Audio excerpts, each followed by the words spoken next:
part to keep people from starving. And yes, they have a few thousand employees, and maybe that's a good thing. So Congress thought it was a good thing. That's why they created the USAID. So, I mean, I think if you're going to talk about, please. We can still give aid without having USAID.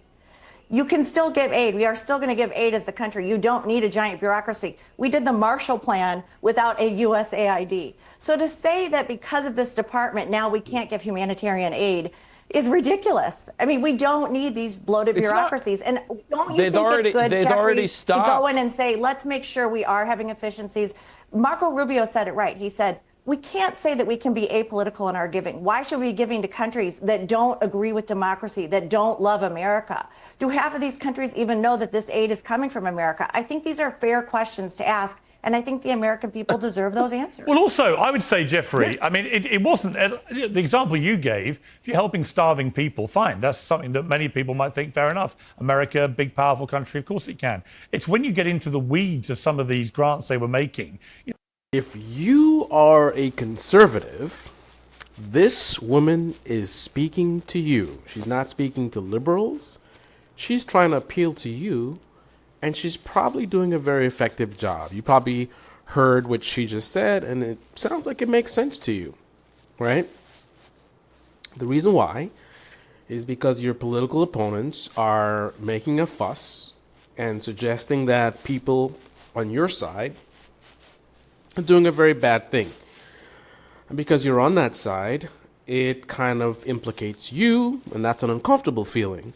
So pretty much anyone presenting any kind of argument that separates you from being implicated, you're probably going to accept, right? They don't have to even be that clever, right? Because that's just human nature.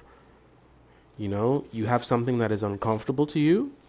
Someone presents something that is much more comfortable, much more palatable, you're probably just going to be like, yeah. And your brain is just going to accept it, right? You're listening to her. It sounds very logical, right? She says, hey, we don't have to do the funding through the organization.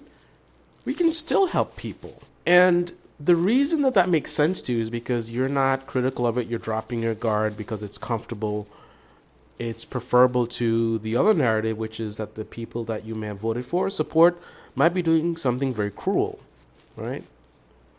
But if you don't have that handicap and you actually listen to what she said and you actually think about the conversation and the points that she's making, it doesn't take you very long to see her argument fall apart.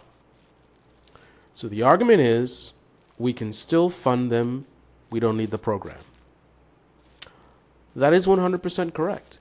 We do not need this program, as far as I know, to help these people. The problem comes in when you consider how it's being done, right? These dishonest people are playing games by focusing your attention on, we're just cleaning up the fraud and waste, right? There's a lot of bloated spending. And then they're bringing up random, anecdotal stories about, $2 million for whatever. And we're finding out that some of that stuff is not even true, right? Because they're not presenting any evidence. They're just saying stuff they know that you're going to have a repulsive reaction to, right? Like if I was a politician and I had no integrity, and I'm trying to help this whole thing go along, I would be saying stuff like, and Elon Musk found a program and they were donating $200 million to train trans people on how to play tennis, right? I would say that because I know that you would react to it in a very repulsive way, like, oh my goodness, and that would allow you to drop your guard and support me in doing what I'm trying to do, for whatever reason I'm trying to do it, right? All I got to do is drop those red meat culture war stuff, and I know you'll fall for it. And also, I know you're not going to investigate me. You're not going to be critical. You're not going to go look it up. So all I got to do is say some culture war stuff, and you'll eat it right up. And then you'll help me spread the message. You're going to tell your friends, oh, well, did you hear about the trans tennis people? Here's the problem. It's all about the how, right? There are people that are dying right now as a result of freezing of the funds. If you don't care about people in other countries, well, what about Americans? There are Americans right now that are suffering, that were depending on these funds, like some of the farmers that were mentioned in the same video, right? So just like how you can fund these programs that help people, some of the good programs, you can fund them without the program, you can do it in an appropriate way as well, which means you don't just freeze the funding willy-nilly, right, without taking into account the damage that you might be causing people that are depending on this, the lives that you might be affecting. I mean, that's reckless. That's reckless. That's savage behavior to just cut off funding like that just without any care or consideration. It's not like, we're going to die if you don't do it right away. Like, oh, it's a national security threat. You don't have to cut it off right away, right? You raise the alarms, right? And then you probably start with the biggest ones, the biggest whatever fraud or programs you don't like, or whatever it is. You start off with the big numbers first. Okay, there's this program, $50 million for condoms for Taliban. That was a lie, but let's just say that's what it is, right? Okay, let's investigate this. Let's confirm this, that this is accurate. Let's figure out how this happened, blah, blah. And it doesn't have to take long either, right? You figure it out, you confirm it, and you establish, and everyone agrees, Congress agrees, hey, this is bogus, we don't want it, get rid of it, right? You get the green light, boom, you cut it off. Just that one thing, just that one program that you confirmed is bad, right? And by doing this, you avoid babies dying, people dying, diseases spreading that can end up in America hurting Americans.